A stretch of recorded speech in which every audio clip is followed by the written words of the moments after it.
নমস্কার, ভক্তি আলো ইউটিউব চ্যানেলে শিবপুরাণের ধারাবাহিক পর্বে আপনাকে স্বাগত জানাই। আজকের পর্ব পঞ্চকৃত্যাদির প্রতিপাদন, প্রণব এবং পঞ্চাক্ষর মন্ত্রের মাহাত্ম্য, ব্রহ্মা বিষ্ণু দ্বারা ভগবানের স্তুতি এবং শিবের অন্তর্ধান। চ্যানেলে যারা নতুন তাদের অনুরোধ জানাবো চ্যানেলটি সাবস্ক্রাইব করে শিবপুরাণের ধারাবাহিক পর্বে শুনতে থাকুন। আজকের পর্ব পঞ্চকৃত্যাদির প্রতিপাদন, প্রণব এবং পঞ্চাক্ষর মন্ত্রের মাহাত্ম্য, ব্রহ্মা বিষ্ণু দ্বারা ভগবানের স্তুতি এবং শিবের অন্তর্ধান। ব্রহ্মা এবং বিষ্ণু জিজ্ঞাসা করলেন, প্রভু, সৃষ্টি ইত্যাদি 5 কৃত্যাদির লক্ষণ কি? আমাদের দুজনকে তা বলুন। ভগবান শিব বললেন, আমার কর্তব্য বোঝা অত্যন্ত কঠিন, তবুও আমি কৃপাপূর্বক সেই বিষয়ে তোমাদের বলছি। হে ব্রহ্মা এবং অচ্যুত, সৃষ্টি, পালন, সংহার, তিরোভাব এবং অনুগ্রহ, এই 5টি আমার জগৎ সম্বন্ধীয় কাজ, যা নিত্যসিদ্ধ। জগৎ সৃষ্টির যা আরম্ভ তাকে স্বর্গ বা সৃষ্টি বলা হয়। আমার দ্বারা পালিত হয়ে জগতের সুস্থির রূপে থাকাই তার স্থিতি। তার বিনাশকে বলা হয় সংহার। প্রাণের উৎক্রমণকে বলা হয় তিরোভাব। এই সব থেকে মুক্তি পাওয়া হলো আমার অনুগ্রহ। এইরূপ আমার 5টি কৃত্য আছে। সৃষ্টি ইত্যাদি যে 4টি কৃত্য আছে তা জগৎ সংসার বিস্তারকারী। পঞ্চম কৃত্য অনুগ্রহ হল মুক্তির কারণ। সেটি সর্বদা আমার মধ্যেই অচলভাবে স্থিত থাকে। আমার ভক্তেরা এই 5 কৃত্যাদি পঞ্চভূতে দেখে থাকে।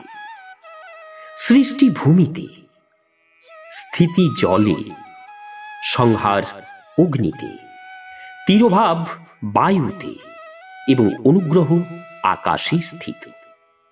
পৃথিবী থেকে সবকিছুই সৃষ্টি হয়। জল থেকে সবকিছু বৃদ্ধি এবং জীবন রক্ষা হয়। আগুন সবকিছু পুড়িয়ে দেয়। বায়ু সবকিছু এক স্থান থেকে অন্য স্থানে নিয়ে যায় এবং আকাশ সকলকে অনুগৃহীত করে। বিদ্বান ব্যক্তিদের এইসব বিষয় এই রূপে জানা উচিত। এই 5 কৃত্যাদির ভার বহন করার জন্যই আমার 5টি মুখ। চারদিকে 4টি মুখ আর মধ্যস্থলে পঞ্চম মুখ। পুত্রগণ, তোমরা দুজন তপস্যা করে পরমেশ্বর অর্থাৎ আমাকে প্রসন্ন করে সৃষ্টি ও স্থিতি নামক 2টি কৃত্য লাভ করেছ। এই 2টি তোমাদের অত্যন্ত প্রিয়।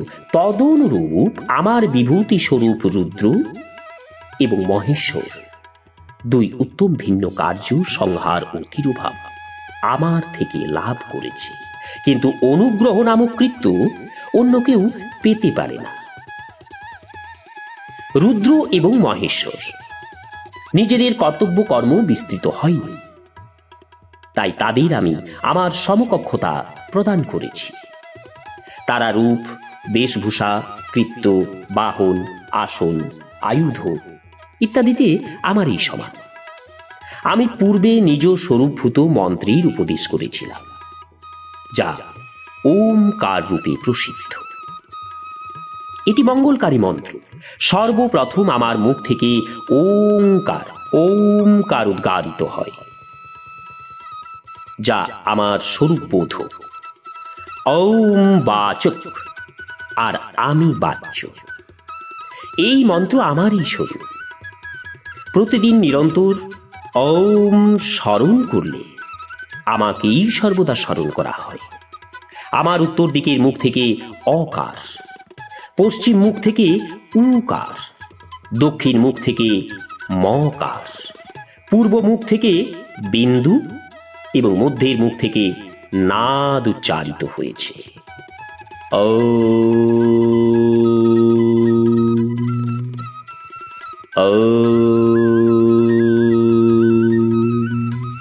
এইভাবে 5 অবয়ব দ্বারা যুক্ত ওমকার বিস্তারিত হয়েছে।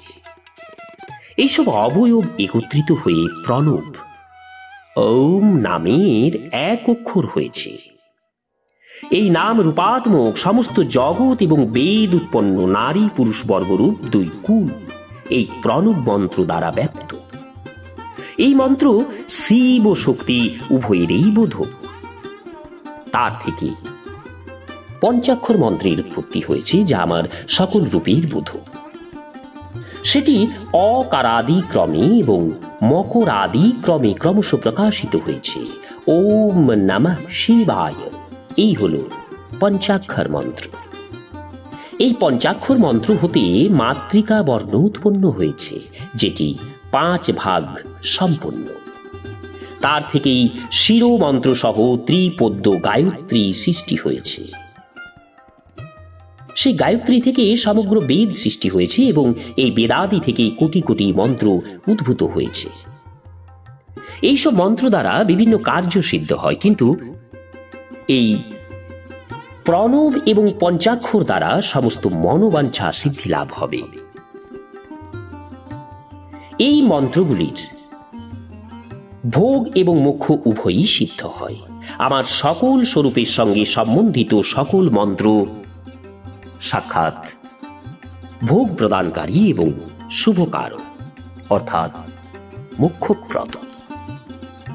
নন্দিকেশ্বর বললেন, তারপর জগদম্বা পার্বতীর সঙ্গে গুরুবর মহাদেব উত্তরাভিমুখে বসে ব্রহ্মা এবং বিষ্ণুকে আচ্ছাদনকারী বস্ত্র দ্বারা আচ্ছাদিত করে তাদের মস্তকে নিজের করকমল রেখে ধীরে ধীরে মন্ত্রোচ্চারণ করে তাদের মন্ত্রের উপদেশ দিলেন। মন্ত্রতন্ত্রে উল্লেখিত বিধি পালনপূর্বক 3 বার মন্ত্র উচ্চারণ করে ভগবান শিব সেই 2 শিষ্যকে মন্ত্র দীক্ষা দিলেন। তখন তারা দুজন গুরু দক্ষিণারূপে নিজেদেরই সমর্পণ করলেন এবং হাত জোড় করে তার নিকটে দণ্ডায়মান হয়ে সেই দেবেশ্বর জগৎগুরুর স্তব করলেন। ব্রহ্মা এবং বিষ্ণু বললেন, প্রভু, আপনি নিষ্কল রূপ, আপনাকে প্রণাম। আপনি নিষ্কল তেজে প্রকাশিত হন, আপনাকে প্রণাম। আপনি সকলের প্রভু, আপনাকে প্রণাম। আপনার সর্বাত্মাকে প্রণাম এবং সকল স্বরূপ আপনি মহেশ্বরকে প্রণাম। আপনি প্রণবের বাচ্চার্থ, আপনাকে প্রণাম। আপনি প্রণবলিঙ্গ সম্পন্ন, আপনাকে প্রণাম। সৃষ্টি পালন সংহার তিরোভাব এবং অনুগ্রহকারী, আপনাকে প্রণাম। আপনার 5 মুখ, আপনি পরমেশ্বর, আপনাকে প্রণাম। পঞ্চব্রহ্ম স্বরূপ 5 কৃত্যকারী, আপনাকে প্রণাম। আপনি সকলের আত্মা ব্রহ্ম, আপনার গুণ এবং শক্তি অনন্ত, আপনাকে প্রণাম। আপনার সকল নিষ্কল 2টি রূপ, আপনি সদ্গুরু এবং শম্ভু, আপনাকে প্রণাম। এই অর্চনার দ্বারা নিজ গুরু মহেশ্বরের স্তুতি করে ব্রহ্মা এবং বিষ্ণু তার শ্রীচরণে প্রণাম করলেন। মহেশ্বর বললেন, আদ্রা নক্ষত্রযুক্ত চতুর্দশীতে প্রণব জপ করা হলে তা অক্ষয় ফল প্রদানকারী হয়। সূর্যের সংক্রান্তিযুক্ত মহা আদ্রা নক্ষত্রে একবার প্রণব জপ করা হলে তা কোটি গুণ জপের ফল প্রদান করে। মৃগশিরা নক্ষত্রের শেষ ভাগ এবং পুনর্বসুর আদি ভাগ পূজা, হোম এবং তর্পণ ইত্যাদি করার জন্য সর্বদা আদ্রার সমান হয়, এটি জানা উচিত। আমার এবং আমার লিঙ্গ দর্শন প্রভাতকালেই, অর্থাৎ প্রাত এবং মধ্যাহ্নের পূর্বে করা উচিত। আমার দর্শন পূজার জন্য চতুর্দশী তিথির সারা রাত অথবা প্রদোষকাল উত্তম, কারণ পরবর্তী তিথি দ্বারা সংযুক্ত চতুর্দশীর এই প্রশংসা করা হয়। পূজনকারীদের জন্য আমার মূর্তি এবং লিঙ্গ উভয়ই সমান, তবুও মূর্তির থেকে লিঙ্গের স্থান উচ্চে। তাই মুমুক্ষু ব্যক্তিদের উচিত তারা মূর্তির থেকেই শ্রেষ্ঠ মনে করে লিঙ্গেরই পূজা করা। লিঙ্গকে ওমকার মন্ত্র দ্বারা এবং মূর্তিকে পঞ্চাক্ষর মন্ত্র দ্বারা পূজা করা উচিত। শিবলিঙ্গ নিজেই স্থাপন করে অথবা অন্য কারো দ্বারা স্থাপন করিয়ে উত্তম দ্রব্য উপাচার সাহায্যে পূজা করা উচিত, তাতে আমার পদ প্রাপ্তি সুলভ হয়ে যায়। নমস্কার, আজকের পর্ব এখানেই শেষ করছি। আগামী পর্ব শিবলিঙ্গের স্থাপন, তার লক্ষণ ও পূজা বিধির বর্ণনা এবং শিবপদ প্রাপ্তিকারক সৎকর্মের বিচার বিবেচনা। চ্যানেলে যারা নতুন তাদের অনুরোধ জানাবো চ্যানেলটি সাবস্ক্রাইব করে শিব পুরাণের ধারাবাহিক পর্বগুলি শ্রবণ করুন। ওম নমঃ শিবায়।